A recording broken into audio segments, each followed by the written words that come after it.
तो welcome friends, welcome to master CBSE और मैं हूं नितेश मुंद्रा। एंड आज हम देखने वाले हैं हमारा जियोग्राफी का फर्स्ट चैप्टर जो है resources and development. Basically development ये वर्ड्स हम इसके पहले भी रिलेट कर चुके हैं इकोनॉमिक्स में। सेम चीज़ें यहाँ पे आएंगी, थोड़ा सा एक अप्रोच डिफरेंट हो जाएगा ये ज्योग्राफी का होने की वजह से, बट डेवलपमेंट सेम ही है। सस्टेनेबिलिटी जो हमने टॉपिक वहाँ पे देखा था सेम चीज़ यहाँ पे रहेगी। तो बेसिकली शुरू करते हैं ये चैप्टर को ये जान के कि रिसोर्स क्या है। देखिए, रिसोर्स वो हर चीज है हमारे आसपास की जिससे हम हमारी नीड सेटिस्फाई कर सकते हैं। बट तीन कंडीशंस है कि वो टेक्नोलॉजिकली एक्सेसिबल होना चाहिए, राइट। वो इकोनॉमिकली फिजिबल होना चाहिए। मतलब अगर मेरे पास कोल है और उसका मेरे को कोल गैस बनाना है तो मेरे पास टेक्नोलॉजी होनी चाहिए कि कोल गैस में बना सकूं। इकोनॉमिकली मतलब वो मुझे इतना महंगा नहीं पड़ना चाहिए कि मैं उसको अफोर्ड भी नहीं कर सकूं, और कल्चरली एक्सेप्टेबल होना चाहिए, राइट।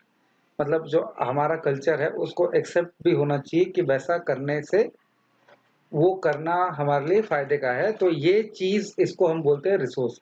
मतलब ये हर वो चीज है हमारे आसपास की जिसका हम हमारी नीड्स सेटिस्फाई करने के लिए यूटिलाइज करते हैं। फिर वो मिनरल्स हो सकते हैं, वो प्लांट्स हो सकते हैं, वो एनिमल्स हो सकते हैं। हम रोज सवेरे चाय या दूध लेते हैं तो राइट, मिल्क कहाँ से आता है? एनिमल से आता है। तो वो भी एक हमारा क्या है? रिसोर्स है। क्या है?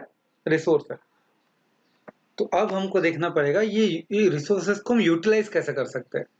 ऑब्वियसली देखिए, रिसोर्सेज को यूटिलाइज करने के लिए आपको तीन चीजें लगेंगी बेसिकली। सबसे पहला कि रिसोर्स, उसको एक्सेस करने की टेक्नोलॉजी, और उसको बेहतर बनाने के लिए इंस्टीट्यूशन। चलो फिर इसको एक एग्जांपल देखते हैं। चलो ये मान लेते हैं कि कहीं कोल माइन है या कहीं आयरन की माइन है, मिला है। तो सबसे पहले आपको क्या लगेगा? टेक्नोलॉजी लगेगी कि आयरन निकालने के बाद हम उसका करेंगे क्या। अगर चलो टेक्नोलॉजी हमारे पास है तो आपको एक कंपनी लगेगी, इंफ्रास्ट्रक्चर लगेगा, आपको कोल अंदर माइन खोदनी पड़ेगी, बाद में ओर निकालना पड़ेगा, उससे ट्रांस उससे एक्सट्रैक्ट करना पड़ेगा, राइट। मतलब सिर्फ रिसोर्स होने से कुछ नहीं होगा, टेक्नोलॉजी भी होनी चाहिए, और उसके लिए इंस्टीट्यूशन, उसको एक्सेलरेट करने के लिए, उसको बेहतर बनाने के लिए, जल्द से जल्द काम करने के लिए हमको बनाने पड़ेंगे। जैसे इंस्टीट्यूशन हमने बनाए हैं, जैसे कुछ रिसर्च इंस्टीट्यूशन है हमारे पास। होमी भाभा एटॉमिक सेंटर है इंडिया में, मॉइल है, सेल अथॉरिटी ऑफ इंडिया। ये जो इंस्टीट्यूशन है ये भी जरूरी है, बिकॉज ये एक्सप्लोर करते हैं, वहाँ को मैनेज करते हैं और प्रॉपर मीनिंगफुली इकोनॉमिकल फिजिबिलिटी के साथ में कोई चीज को एक्सट्रैक्ट करते हैं। तो क्या ये रिसोर्सेस हमारे लिए फ्री है नेचर के? नहीं। इसको हमने फ्री बहुत सालों तक समझा है, बट ये है नहीं। और इसकी जो हमने ज्यादातर यूज किया है, जो यूज नहीं करना चाहिए था, मतलब जितना यूज किया है उतना यूज नहीं करना चाहिए था, उसके परिणाम भी ग्लोबल वार्मिंग के तहत हमको देखने मिला गया, राइट। तो फिर रिसोर्स को डिवाइड कैसे करें, राइट। तो इसके चार टाइप के डिवीजन होते हैं। तो पहले टाइप का डिवीजन देखिए, on basis of origin.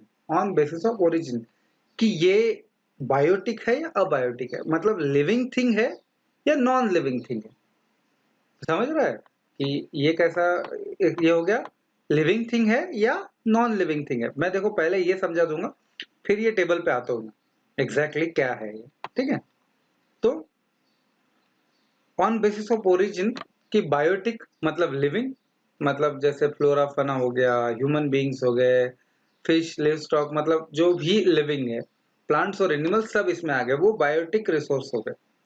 Abiotic resource मतलब जो नॉन लिविंग थिंग से बने, जैसे मेटल, रॉक्स, सॉल्ट, ऐसी चीजें। तो ऑन बेसिस ऑफ ओरिजिन हम दो पार्ट में डिवाइड कर सकते हैं, बायोटिक और abiotic. But on basis of exhaustibility, मतलब ये कब खत्म होंगे, इसके बेसिस पे हम दो टाइप में इसको डिवाइड कर सकते हैं। पहला है रिन्यूएबल रिसोर्सेस। रिन्यूएबल रिसोर्सेस मतलब जो कुछ समय बाद वापस रिन्यू हो जाते हैं। तो फिर क्या इसका हमारे पास एग्जांपल है? यस, सोलर हर दिन आता है, विंड हर दिन आता है, वाटर बहेगा ही, मानसून आएगा पानी बहेगा ही बहेगा, फॉरेस्ट, वाइल्ड लाइफ, कोई प्रजाति खत्म होते रही हम उसको कंजर्व करके वापस बढ़ा सकते हैं। फॉरेस्ट अगर काट भी दिया तो वापस बढ़ सकता है, राइट। तो ऐसे रिसोर्सेस को हम क्या बोलते हैं? Renewable resources. क्या बोलते हैं? Renewable resources. फिर नॉन रिन्यूएबल रिसोर्सेज में कुछ चीजें हैं क्या? यस, नॉन रिन्यूएबल रिसोर्सेज भी है, बट इसमें दो टाइप है। एक, जो रिसोर्स कभी वापस यूज नहीं हो सकता, मतलब नॉन रिन्यूएबल तो है बट रिसाइकलेबल नहीं, जैसे कि क्रूड ऑयल। मतलब एक बार पेट्रोल यूज हो गया तो हो गया, इसके बाद में वो यूज नहीं होगा। बट कुछ चीजें रिसाइकल की जा सकती है, जैसे मेटल। तो नॉन रिन्यूएबल रिसोर्सेज में भी दो पार्ट गिर जाते हैं, एक तो रिसाइकलेबल और एक नॉन रिसाइकलेबल। अब हमको देखो, अब तीसरा जो टाइप है कि रिसोर्सेज को जो हम डिवाइड करेंगे on basis of ownership. Ownership, individual resource क्या है? हमारा घर, राइट, मेरा खेत, फॉर एग्जाम्पल अगर मेरे पास है तो, राइट, मेरे घर में की हर चीज, ठीक है, मतलब वो हर चीज जो मेरे रिलेटेड है, वो हर चीज जो मेरे रिलेटेड है, जिसको मैं ओन करता हूं, वो मेरा रिसोर्स हो गया। क्या हो गया? मेरा रिसोर्स हो गया, ठीक है। मतलब मेरे प्लॉट, मेरे फ्लैट, सब कुछ उसमें का फर्नीचर सब मेरा हो गया। तो ये हो गया इंडिविजुअल रिसोर्स, ठीक है।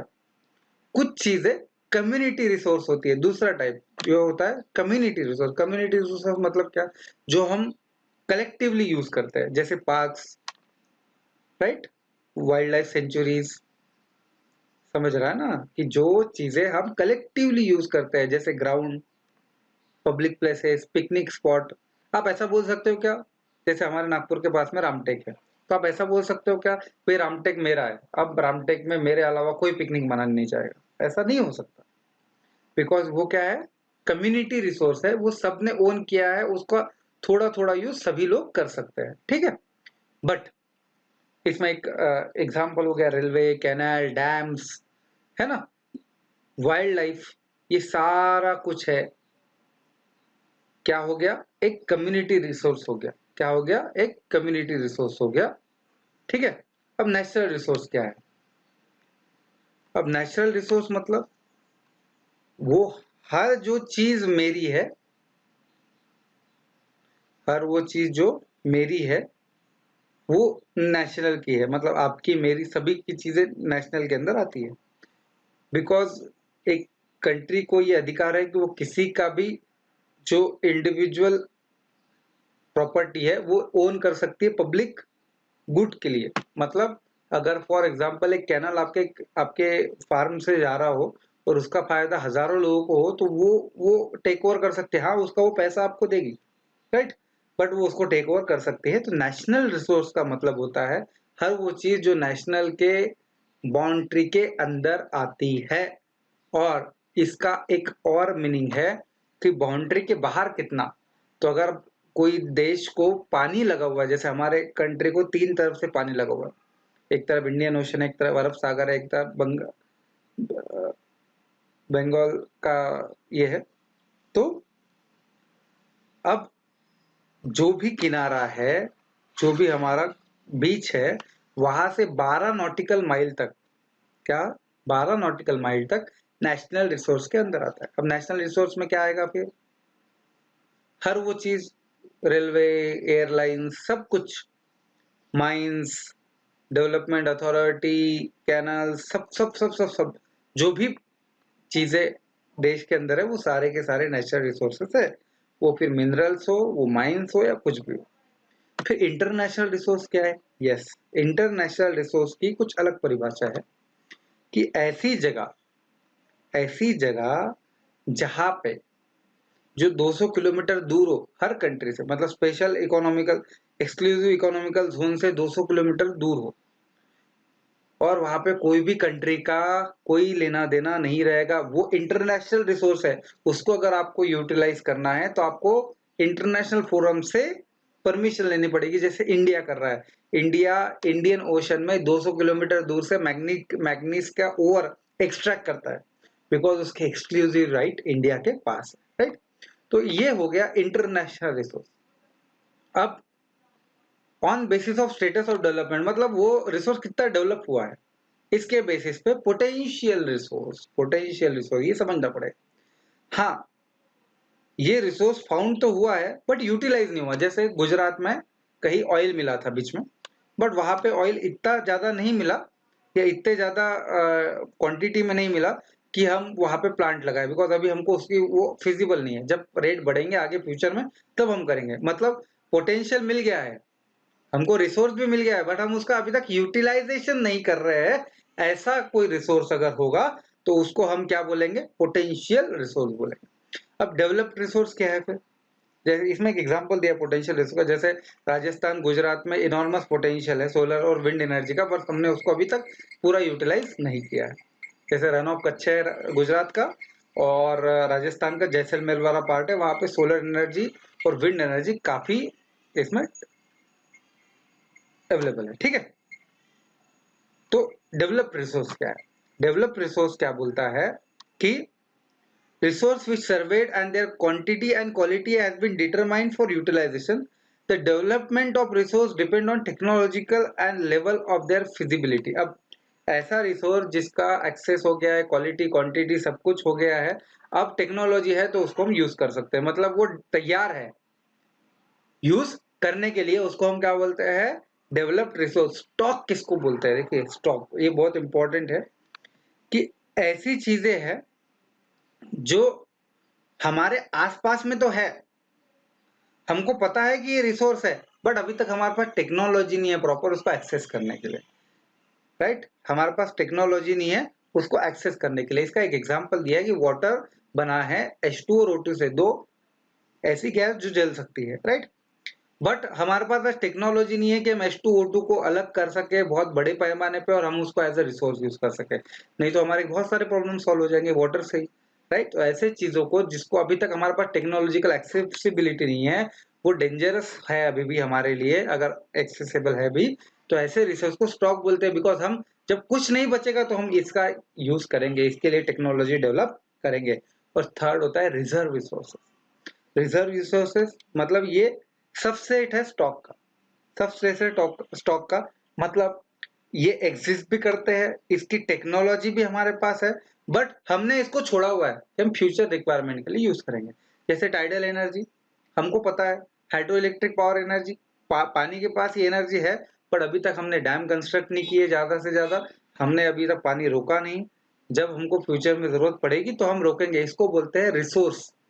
कौन सा? Reserve resource. ये स्टॉक का ही सबसेट है, मतलब ये फ्यूचर के यूटिलाइजेशन के लिए हमने रखा हुआ है। तो ये था हमारा टॉपिक जो कि था types of resources and classification of resources. तो राइट, तो हम अगले लेक्चर में देखेंगे कि डेवलपमेंट ऑफ रिसोर्सेस कैसे हो।